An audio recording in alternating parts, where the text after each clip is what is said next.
And welcome to the Sustainability Channel. In the modern day, a lot of people have cars for many purposes, and when considering a new car, some may not fully know their options for other types of vehicles that can save them cost on fuel and help combat climate change at the same time. How cool is that? I'm going to talk about the differences between a hybrid, a plug-in hybrid, and battery electric vehicles. While all of them contribute to the amount of pollution we put out into the environment, they significantly emit less than a normal vehicle with an internal combustion engine, also known as a gasoline car. So which is the best for you? In this video, I'll define a hybrid electric vehicle, a plug-in electric vehicle, and a battery electric vehicle. Then I'll talk about the pros and cons, taking into account each type of vehicle's contribution to climate change, the associated cost of each, the convenience, and the tailpipe emissions of each car. The tailpipe emissions are greenhouse gases and other unhealthy air pollutants that conventional cars emit when burning gasoline to power itself. Tailpipe emissions not only contribute to climate change, but they also lessen the air quality and have negative effects on human health. That's not good. So let's get started. There is the hybrid electric vehicle, also called the HEV or hybrid EV. For example, most people have heard about the Honda Insight or the Toyota Prius. So what is a hybrid EV? A hybrid electric vehicle is powered by an internal combustion engine combined with an electric motor that uses energy stored in batteries. The electric motor sometimes powers the car and delays the use of a gas engine to save fuel. At times, the gas engine and the electric motor work together for added power. In a hybrid car, the combustion engine drives a generator which charges the battery as you drive. The battery is also charged using something called regenerative braking. Regenerative braking captures wasted energy as a car brakes. Therefore, these cars are sometimes called self-charging hybrids. Currently, some of the most popular HEVs include Toyota RAV4, Ford Fusion, and the Toyota Prius, just to name a few. Since HEVs have an internal combustion engine, they mostly rely on fossil fuels, in this case gasoline. As a result, you can think of an HEV as a more efficient gas-powered car. Next, let's talk about plug-in hybrids, which are also known as PHEVs. A plug-in hybrid is similar to an HEV in that it has a gas tank, an electric motor, and a battery. The difference is that the battery is much larger and has a charging port. You can recharge your plug-in hybrid via an external power source. When the battery is charged and the gas engine is dormant, the car pretty much behaves like a fully electric vehicle. But when the battery runs down, then the gas engine comes to life so that the car can continue moving. Like an HEV, the plug-in hybrid also uses regenerative braking to charge the battery and save fuel. Plug-in hybrids have a 40 to 50% lower impact on the environment than conventional gas cars due to the added benefit of being able to drive just on electricity.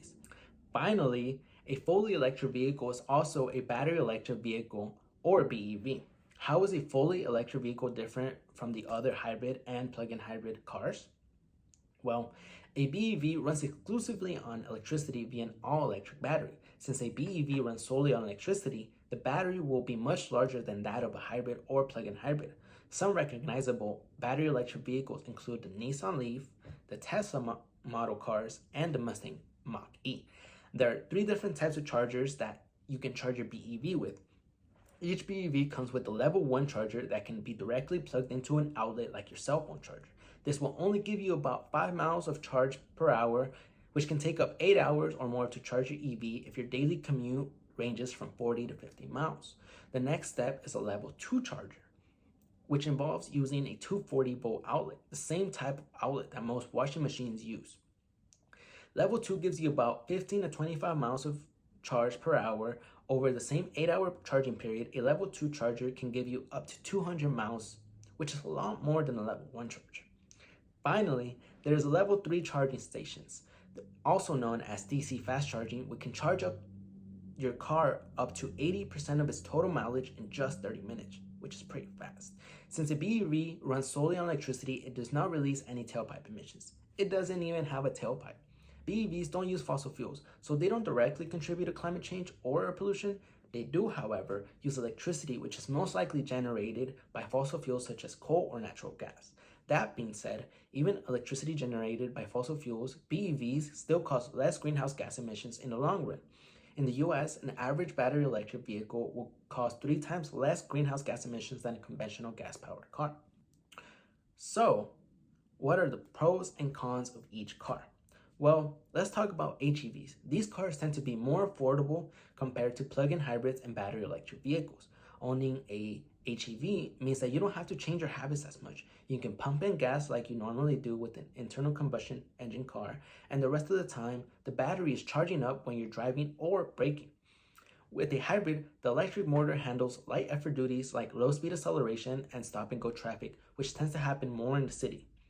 The internal computer will determine when to best use the electric motor and when to switch to gas. This is why hybrids are known for their increased mileage compared to conventional cars. An HEV will pollute less than a conventional car and is still a better option to drive if you don't have access to EV charging due to renting a home or apartments or live outside the city where EV charging is readily available. The plug-in hybrid, on the other hand, can drive 30 or more miles on electricity depending on the car model, meaning if you commute 30 to 50 miles, you will significantly reduce your gasoline use and fuel costs. Another advantage of a plug-in hybrid is that it allows you to take longer trips if necessary without range anxiety, which is the anxiety you get when you're afraid your vehicle won't make it to your destination and back, or you're afraid that you just can't find a charging station for your electric vehicle. Since the battery is much larger than that of an HEV, the car can't recharge itself fully. So having a plug-in hybrid will require you to let your vehicle charge overnight or extended periods of time to fully take advantage of its capabilities. Finally, the battery electric vehicle, one advantage is that you don't ever need to visit a gas station or get regular oil changes. Since an electricity motor and its associated parts have significantly less intricate components than an internal combustion engine, BEVs typically require less maintenance in general, which lowers many costs. Many EVs can do 200 to 300 miles before you need a full recharge, which is comparable to many conventional gas-powered cars on a full tank of gas. The batteries on these vehicles are made up of lithium-ion cells, which are then stacked and grouped into modules. Due to the big batteries that the fully electric vehicles has, it will typically cost more upfront than a conventional internal combustion car. Some BEVs may be 20 to 30% more expensive than an equivalent conventional vehicle. Although analysts expect BEV prices to drop in the near future, due to the pandemic, that may take longer as there are now higher costs associated to ship and mine minerals needed for the battery packs. Some BEVs are also unavailable in certain states, therefore it is important to consider where you live before buying one. A BEV needs to be plugged in like a hybrid to charge, and the main concerns of a BEV owner is how or where to charge it.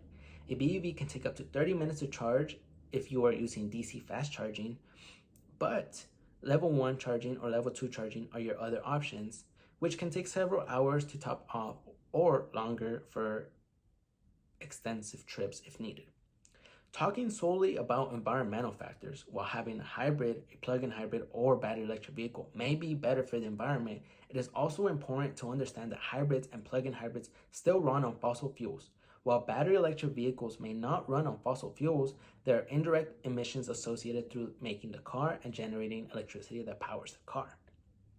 Unless the electricity we use to power the plug-in hybrids and BEV come from a renewable source such as wind power or solar power, adopting other methods of transportation such as walking, bike riding, or using public transportation like riding the bus or train are the best ways we can reduce our emissions.